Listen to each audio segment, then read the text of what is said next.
Okay, my friends, welcome to the next episode in the podcast or whatever you want to call it. So, it is the middle of November here in northern Indiana, and we are getting ready for Thanksgiving next week. And so that includes making plans with family and loved ones to get together and share a gigantic meal, as is traditional for the American culture. And so I feel like it's best to bring something that you've grown yourself in the garden, because not only is there way more nourishment through vitamins and minerals than there would be from something you got from the store, there's also more life force and there's more love in it because you grew it yourself in nutrient-rich soil that is bursting with life. So that is my thought on that. If at all possible this Thanksgiving, try to bring something you grew from the garden. And if you need to learn about how to grow things from a garden, check out my other channel, Garden Like a Viking, where that's all we do on that channel is grow food. And so I will be bringing collard greens because not too many people grow collard greens around here. It's kind of not really that popular of a dish. We're kind of far north for that to be popular, but I love it. And it's super nourishing and they taste really nice and buttery if you make it right. And so with the collard greens, you don't complicate it, all right? We just use a little bit of the tallow and a little bit of salt, pepper, and a couple of crushed cayenne peppers, and then that's it. And then at the very end, we're going to add a splash of apple cider or white vinegar. And that's all you really got to do to it. Now, yeah, you can add smoked turkey legs and stuff like that. It's all really good as well. But if you grow them right, they're so full of flavor because of the nutrient profile that they're just delicious. And then you'll have everybody asking, hey, how'd you make these collard greens? What'd you put in them? And it's like, well, I barely put anything in them. That's the nature of the collard green if it's grown right. So, or something like a sweet potato pie or something, because I grew sweet potatoes, or mashed potatoes, I got lots of potatoes as well. Although this year wasn't that great for potatoes. Was it for you? Did you guys get great potato harvest? So anyways, okay, so we got a number of things I want to talk about today, because remember, this is my training ground. I mean, I've just started doing this format of video like a podcast where I don't edit it or anything, and I just flow of consciousness. We'll talk about all different kinds of cool stuff, the kind of videos I like to listen to that have useful nuggets of information spread throughout all other kinds of, useful things, I guess. So I can just put the video on and drive or whatever. So that's what I have in mind making these videos. Now, we're going to talk about a number of things here, and see, I wrote down some bullet points, and so that's going to include a question I got from one of you guys about artificial chemicals. What are some natural hygiene products that we can utilize? I definitely have something to say on that. And then another question was, Nate, what are your thoughts on the ancient practice of Shivamboo? Which, for those of you that don't know what Shivamboo is, you might be a little bit shocked. So we'll get to that in a moment. And then the third thing we're going to talk about is the Quick, Kwik. That's the guy's name, Jim Quick, the speed reading course. Remember last week or maybe the week before, I talked about how I took a speed reading course 3 years ago, and it has dramatically changed my whole relationship with reading until it is wonderful. It's so accessible now. I used to be real intimidated. If there was a big book or something, or a book that I really was interested in the topic, it used to be like, oh yeah, well maybe I'll get that book. But in the back of my mind, I knew I would just never read it. It would sit there on the shelf, But now I can easily, okay, yeah, what book do I want to read next? I can fly through a book, in a week or two, a couple weeks, or a big one, maybe a month, so, and then on to the next one. So we're going to touch on that topic. And then the fourth thing is the cold training. We're going to see how it's going with you guys. And then I'm going to give you some tips as far as how to up your level of cold exposure, and also a little bit of what this is doing to the body. Why are we even doing this in the first place? Very important, my friends. The why is always important. And then we're going to finish, if we have time, on the nature of reality. And in particular, why does it seem that positive thinking doesn't really work? Or why does it seem like even though I'm trying, still things that I don't want to happen are actually what is happening in my life? So we're going to touch on that from a sort of spiritual science type perspective. So let us get into it. First question, artificial chemicals. Guys, I hate to be the bearer of bad news, but, I like it in this regard, but you are swimming in a sea of man-made toxins. Yes. And it is detrimental to the health because of this. Because for all of human history, which hundreds of thousands of years or even up to 6 million years, I've heard these figures, all of that, doesn't matter, long time, thousands and thousands of years. Mankind, the human organism, has evolved alongside natural compounds found in nature. It is only once the past 200 years, once industrialization of our civilization, that now all of a sudden the mind of man has taken all of these chemicals and rearranged them into different ways and created new chemicals that don't actually occur in nature. And so this, on a biological timescale, the last 200 years, and in particular the last 60 years, is the blink of an eye. I mean, it's the blink of an eye in terms of the totality of human history. And so our organism has not had any amount of time to deal with the detoxification of these chemicals. And so now here we are, and we are literally swimming in a sea of toxic man-made chemicals. And our body has not developed the capability to process this. And this is a major, major epidemic. And in my opinion, and my experience, based upon my life and my research and everything, is that this is quite possibly the number one cause of all illness, disease, dis-ease, all of this conditions is from toxemia, the buildup of toxins in the body. And it's manifesting itself in all different kinds of ways. ADD, depression, anxiety, and all kinds of things, diabetes, and bipolar, all these things that we don't catch. You don't catch ADD, you don't catch anxiety or depression, you don't catch diabetes, you don't catch heart disease. All of this stuff is developed, and so therefore there's a cause and a reason for it. And in my opinion, it is toxemia, a buildup of toxins. And so the person's question was, what can we do? What kind of natural hygiene products can we use? Okay, so now we have a little bit of backstory onto why it's so important, is because the body has not developed the capability to handle these toxins. And so therefore we just store them. And the storage of this builds up into a toxic state. And so it manifests itself in all kinds of unforeseen ways. Because here's the truth. No one can tell you, and with truthfully, that the modern products that we're using are not harmful. Oh, well, we've done extensive testing and it's not harmful. You don't know that. You don't know that because at most these chemicals have only been around a few decades, and that's the blink of an eye. So we don't really know the long-term effect of all these bizarre man-made chemicals. But I can tell you through listening to my heart and the innate intelligence within that these are seriously detrimental. This isn't the way. So let us look at a couple examples, okay? So, for example, let me just say how things are absorbed into the body. When you smell something, you are actually receiving particles of that substance. I know that might gross you out, but this is the way it works. It is that when you are smelling a flower or a rotten egg, whatever it is, actual particles are entering your nose and they're channeled into the olfactory senses. And so particles are attaching to the receptors, and that sets off a cascade of reactions and electro stuff that happens in the brain.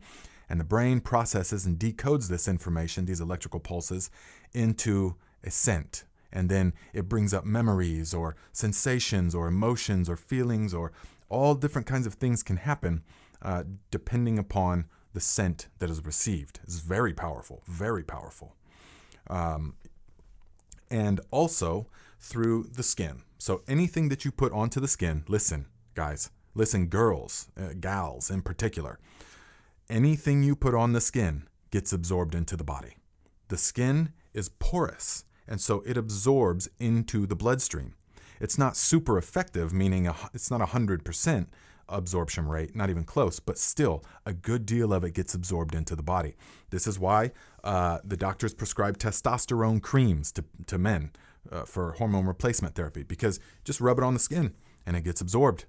Okay, so think about this in terms of, and then also the lungs as well. And we're absorbing, and little billions of particles of air and all other kind of things come into our lung with each breath, and it goes directly into our bloodstream, because that's what the lungs are meant to do, is to take the oxygen and to put it into the bloodstream and to remove the carbon dioxide. And so now with all these other chemicals that are in the scent, in the things we apply to the body, into the air that we breathe, into the water that we drink, the food that we eat, yes, you are swimming in a sea of man-made toxins. So let us use a couple examples. Now, one of the most absorbing places of all is the underarm. And that through some, it almost seems sinister. It almost seems intentionally sinister that we have products like this, like deodorants and stuff. And this is not even a terrible one, but this I saved as an old relic, because about 4 years ago, I woke up. I woke up from the dream, and I stopped using all this stuff. But I did have that before. My whole life I was using it. And oh yeah, it's just deodorant. Yeah, you don't want to smell, because without the deodorant, I would smell. This odor, this body odor. I didn't realize any of this, okay? I didn't realize that this stuff makes the glands and everything underneath the arm physically addicted to it, and it throws the pH of the body off purposely, so that without it, you reek of this kind of disgusting smell. Instead of, when you stop using stuff like this, then it takes a little while until you detoxify from the chemicals, but then the pH of the body balances out. And while you have an individual smell, more like a signature, pheromones and things like this, it can actually be pleasant. You don't have that rancid smell that people that constantly use deodorant and then they'll skip deodorant for some time, they have, because the body is way out of whack and slathering on chemical toxins. So let us just read the ingredients. Dipropylene glycol, propylene glycol, sodium stearate, fragrance, which can mean 10,000 different things, PPG3, misterol ether, tetrasodium ED, violet 2, and green 6. Okay, so all of these man-made chemicals we can barely pronounce, and we have absolutely no idea about the long-term effects. And I don't care if someone says that they do, because that's not the case. So we're just going to slather these on to the most readily absorbing place on our body every day. And we're going to think in some clown world that doesn't actually affect our body. We have to think again. And so let us look at the something like this. And this was this was very shocking to me when I first learned about all of this, because having Scandinavian skin like this, I'm very sensitive to the sun in terms of I can't be in direct sunlight for a long time because I burn quite easily. So I have to stay covered. But I used to, when I was a kid, be slathering on sunscreen all the time, just slathering it on every time I went into the sun. But how did our ancestors survive without slathering on sunscreen? But then once, about 4 years ago, when I came into this awakening, and this is just only one part of the awakening was much deeper than all of this. But so you look at the ingredients, and the active ingredients: avobenzene, homeosalate, acetalate. Can't even pronounce. Denatured alcohol, isobutane, isodedocane, diisopropyl eptichate. It is like in a different language, my friends. And so all of these chemicals, every time you spray them onto the skin, getting absorbed into the body. And we wonder why there's more skin cancer now than ever before. Now, we could think that there's a correlation to slathering on the chemicals to the body constantly. So that's just two real easy ones. So that's just a deodorant and a sunscreen, okay? So let's say now I want to soften up my beard, okay? So I'm just going to use some of this here Bushmaster. This came from a number of years ago, before the awakening. And so I'm going to use the Bushmaster, okay? Ingredients: cyclostensiloxate, dimethiconyl, C1215 alkali benzate, fragrance, and the list goes on and on and on, guys. And this is just for the beard, okay? So, and then I'm going to have a shave. So let's say, okay, I want to shave down here. Now I'm just going to have a shave with this sandalwood shave cream. This is a good quality one, actually. And so I'm just going to slather on this, and this is sodium cocolyl isethionate, stearic acid, glycol distearate, cyantrical alcohol. See, so here we are. Barely, I just started the day, and I've already got a bath. I have taken a bath of chemicals, toxic stuff that the body never evolved to even know how to deal with. So it just stores these things in the fatty deposits in the cells. And it makes us see what is in here is what is known as, these chemicals are what are known as endocrine disruptors. Endocrine disruptors essentially are chemicals that mimic hormones that our body produces naturally. And so, see, our body communicates with itself in many ways and the environment through releasing hormones and then receiving them in certain receptors.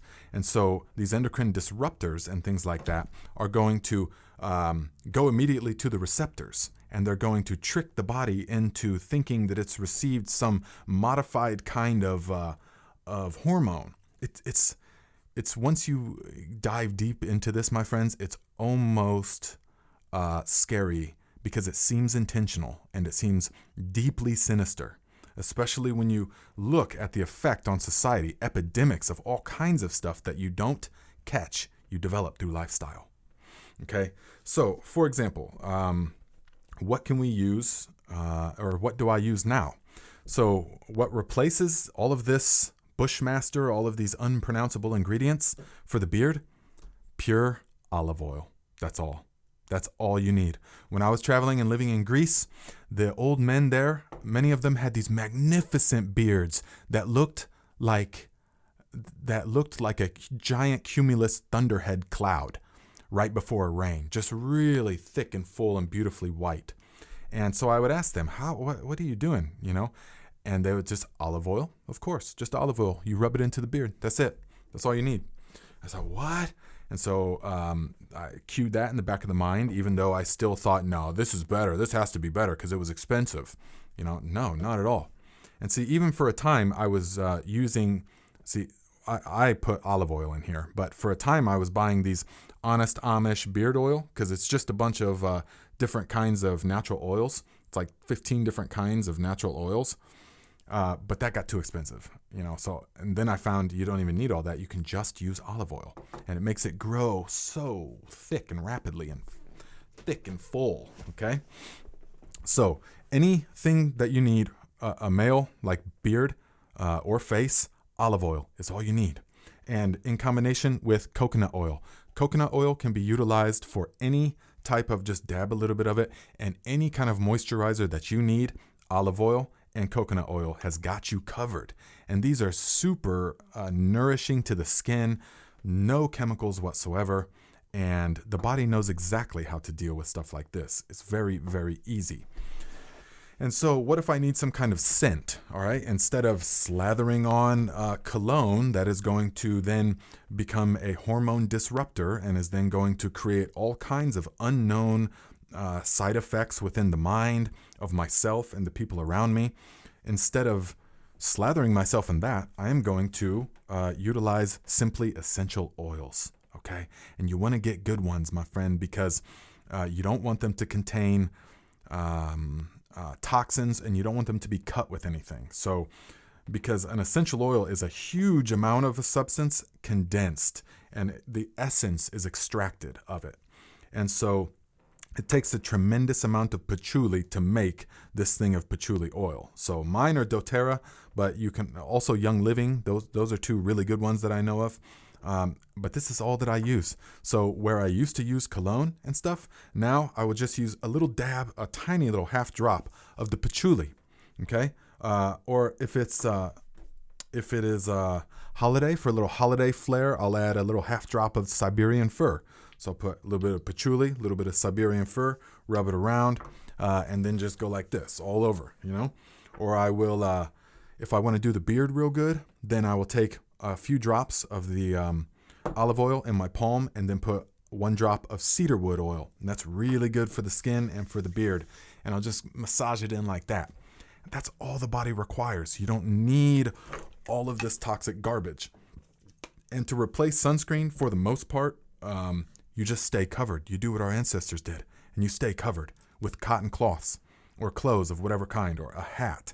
The only time that I use this now is when I'm riding on the motorcycle and just on the nose and the face, because obviously I can't have a big brimmed hat on when I'm on the Harley, So another thing, guys, the best type of soap is just the Castile oil soap. So this is the Dr. Bronner's, wonderful stuff. You can also make your own.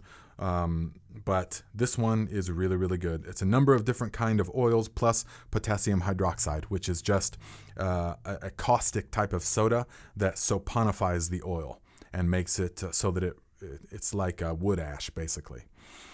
So this is all that you need, okay? These natural oils and this soap. So there is my, I wouldn't call it a rant. I would call it a proclamation. There's my proclamation on that. So thank you for asking that question. If you guys have other questions, put them in the comments. Do not hesitate. Now, moving on to the next thing, Shivamboo. Now, for those of you that don't know, Shivamboo is the ancient practice of drinking one's own aged urine. Yes, I said that right. You are drinking your own urine. Now, to some of you, that might seem extreme, but I assure you, this is an ancient practice that has been practiced for thousands of years in India. I first learned about it in India when I was traveling, and the sadhus there, who have dedicated their entire life to spiritual practices, would swear by this. And it was really blew my mind at the time, and it still kind of does, but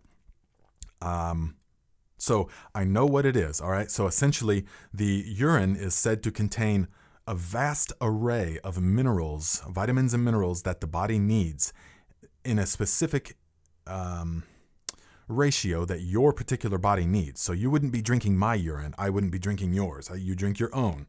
And then it's got the stem cells within it. So it can heal the pancreas, the liver. It can heal the lung. Whatever needs healed can be healed through the stem cells that you're consuming in the urine. Now, I have to be honest, that this is all theoretical knowledge on my end. I've just not yet seen a need in my life to practice Shivamboo, just because my diet is already so on point. I mean, my diet and lifestyle are just really on point. Everything that I'm eating, and I eat raw beef liver all the time, and I consume the right fluids and the right foods. I grow my own foods, and my thoughts are on point. I don't consume infotoxins anymore. I mean, none of this kind of stuff. So I don't see a need for it. I already feel just abounding with health. I feel bursting with life and centered and grounded and complete and healthy and vibrantly alive.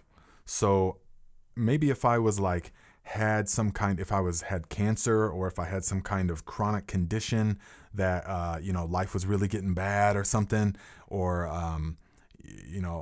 if I needed it, I would be definitely open to trying it. So that I can say for sure. But I am far away from needing something as extreme as the practice of Shivamboo, because I just don't need it. So that's what that is. So that's all I can say. I don't know anything more about it other than what I've just told you. I do know that it is very ancient, and it's been practiced for thousands of years. And so there has to be something to it. I've yet to discover it. So but if you guys have experience with Shivamboo, put it in the comments. Let me know. So are you drinking the aged urine? And if so, what was your experience before and then after? And what have you noticed from it? Give it a try. Give it a try, guys, and let me know. So next thing, is the Jim Quick speed reading course. Now, I've told you guys a couple of episodes ago that I took 3 years ago a speed reading course by the guy Jim Quick, Kwik. That's actually his last name. Isn't that ironic?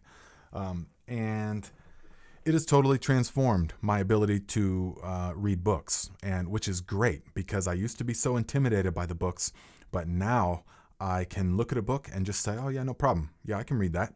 And I know that I can. So like, what book do I want to read next? Oh yeah, it only takes me a couple of weeks to get through a book.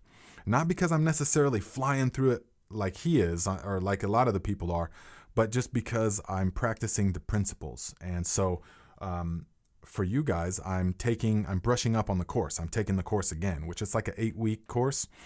So we're only into like the first week. And here's the cliff notes from week 1. And this I remember being the most important and beneficial of all practices. Number 1, schedule your reading. So here's your practice for this week. Schedule your reading, 20 minutes a day, okay? And so why is this so important? Because most of the time when we are, if you were like I used to be, then you would have a book by the nightstand and you would say, oh yeah, I got a book I'm reading. And so most nights, but not every night or whenever, a handful of times a week, I would read the book until I fell asleep. And then that was it. But what that does is it conditions the body and the mind to, as soon as I started reading in the day, I would immediately get tired and I would want to fall asleep, and I just couldn't read because I conditioned myself to associate reading with going to sleep. And that's most people. So you have to decondition yourself, and you have to recondition yourself to see reading as a form of mental exercise, like going to the gym for the mind. So now I schedule it first thing in the morning. My morning routine is a certain type of calisthenics, then the cold training, and then the reading. And then with the breathing exercises, of course, cold training, breathing exercises, and then the reading. And just 20 minutes of deliberate reading in a time when you are alert and present and awake, and the mind is quick and sharp, changes everything. You'd be astonished how fast you can get through a book of a daily reading practice, but you have to schedule it. So this is what I recommend. So for you guys that want to do this along with us, then go ahead and schedule it 20 minutes a day at a time when you're vibrant and awake. And don't put it off till the mid part of the day, because then you'll just, other things will get in the way. It's best to do it in the morning, all right? Or as close to the morning as possible. So I'll just keep giving you these week by week cliff notes until I complete the whole course, and then I'll make a video that is just about the crash course of the speed reading thing, okay? And it's very important that we do this, because a book, imagine this, a book is a person's 10 years of knowledge or research or whatever it is, all condensed down into that book, and it is available for you to download within just a few weeks. It's tremendous. And a book is very different than watching a documentary or watching a YouTube video. When you watch a video, you are watching someone research something, or you are watching someone acquire the knowledge, or you are watching something happen to the character. When you're reading the book, you become the character, you become the researcher, and you are acquiring the knowledge, and you are the main character in a way. So it's a totally different type of knowledge acquisition, which is fantastic in my mind. So strongly recommend reading. It's wonderful. Next thing, cold training. So guys, if you've been following along with us, then you know that the benefits of cold training are vast and incredible. And what it does to the spiritual fortitude and to the physical health is off the charts. And so if there was a single practice I recommend the most, it is the cold training. And so if you watched last week, I think it was, we began... We begin with so we're going to ease into it, because if you've never cold trained before, you want to get the body adapted slowly. And so you don't want to just jump right into ice baths, because that will be really shocking to the system. But it won't be if you work up to it. And so what we got to do, and I told you last week, is to begin with a hot shower as long as you want, and then switch off the hot water completely. So it's just cold water for 30 seconds. And then switch back on to hot water and finish the shower with the hot water, okay? And when you do the cold shower, you want to make sure that the breath is under control. like this. Listen, because the body wants to go like that, but you have to take control. Take control of the breathing and deliberately breathe like this. A sharp inhale and slow, steady exhale.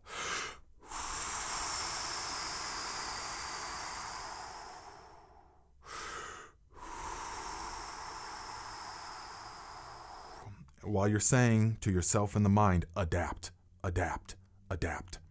And the body very soon will learn to adapt. It's wonderful what it does, my friends. So just continue doing that. And here's the thing. If you feel secure in that 30 seconds, then now we are going to move on to finishing your shower with 30 seconds of cold exposure.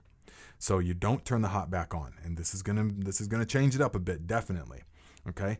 So if you are still shivering, if you are shivering during that 30 seconds of cold shower in the middle of the hot shower, then just continue doing that for another week or so that by the time, once you're fully confident in that, yeah, I can do 30 seconds, no problem, and the breathing is on point and you say adapt to the body and all of that, then you move on to the ending the shower with 30 seconds of cold exposure. And it's very important to keep control of the breathing and to just allow the body to adapt and to tell it to adapt by saying literally in the mind, adapt, adapt, adapt, and keeping control of the breath. And you will notice very quickly something magnificent, and the body will adapt and it will become not cold anymore. It will become very pleasant. Your body will just become tingling, alive, not numb, but just alive. So let me know in the comments your experience. If you have any questions with that aspect of it, take it slow, but make a deliberate effort. Do it every time you shower. This is very important. We're talking about building ourselves. We're talking about overcoming things. We're talking about curing things, healing ourselves, growing, and becoming the best possible version of ourselves. And to do that, we have to utilize the practices. And so that's the practice. Now, okay, and then the last thing is on the nature of reality, which that is a broad topic, but here's what I want to say about that. And remember, I don't edit any of these videos, so it's a little bit tricky, but this is really great practice. So thank you guys for being here. The nature of reality. So let us use this analogy of in this room right now, in the room you're sitting in, there is Wi-Fi all throughout the room. And you can't see it, you can't taste it or feel it, but it all exists there all at once. The entire internet, we'll say in this analogy, exists all around us all at the same time. But you cannot access the information contained within without a processor. A way to decode the energy that is all around us, and that is the computer. So in the same way, the reality that we are experiencing is a sea of energetic potentialities. There is nothing solid about this realm or this reality whatsoever. And you can, even mainstream science, even quantum physics, if you research into that, they have come to the same understanding that all the ancient yogis have thousands of years ago, that everything that we are seeing is sound. It's a vibration. It is energetic wave fields happening in an infinite sea of unlimited potentiality. And so what determines the reality that you experience is what is focused upon, because that determines how the processor, the brain in this case, is going to decode the energetic wave fields that are all around it. So what we see, what we hear and feel and smell, and every sensation that we have is electrical signals that the brain is decoding and through the central processor. And so just like the computer analogy, that all around us is the Wi-Fi. Oh man. Okay, I didn't edit this, but the video just died because my iPhone storage was full, and so I had to renew it, or I had to delete something. So here's the rest of that. Here's the rest of that thought, okay? And the reason I'm telling you all of this analogy, is because all that matters in terms of creating the reality is what we focus on. So it doesn't matter if it's in the negative or the positive. All that matters is what is focused on. So by focusing on the impending doom or the state of the world, we are forcing the processor to decode the infinite potentiality of all that is into the reality that we are focusing on. This is how it works. And so by focusing on the things that we do not want or that we do not like, we are unawareingly bringing that into reality. That is why, even though despite our best efforts, we end up like our father, or we end up like our mother, or because we are focusing on the aspects of these people, of like my mother, for example, not my mother, but I'm giving an example. So we're focusing on this aspect. Why does she always do that to people? Or why does she belittle people like that and react like that? And why, she could have done this, blah, blah, blah. By focusing on that, you will become like that. You will bring about that reality. Now, that's just an example, but this saturates into every element of reality. That is why you see in the internet now and with the preppers and all of that, if you watch like Canadian Prepper and stuff like that, which, I don't know him, of course, as a person or anything, but man, the videos, I don't even watch them anymore. I stopped like a year and a half ago because they're just so doom and gloom and doom and impending doom.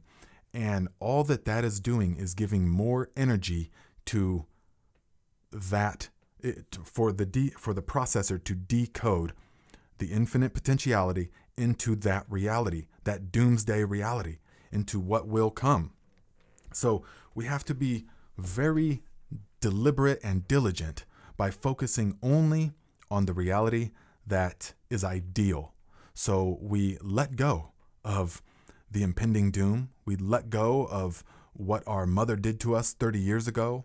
We let go of what the neighbor did to us yesterday.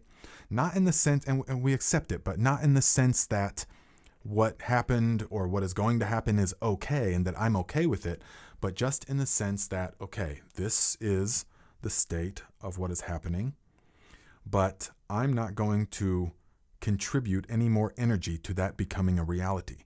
And so instead, I'm going to maintain the image in the mind of a happy, healthy being that has healthy relationships with others and with themselves.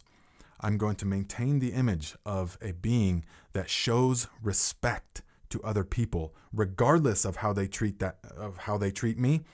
I will show them respect no matter what.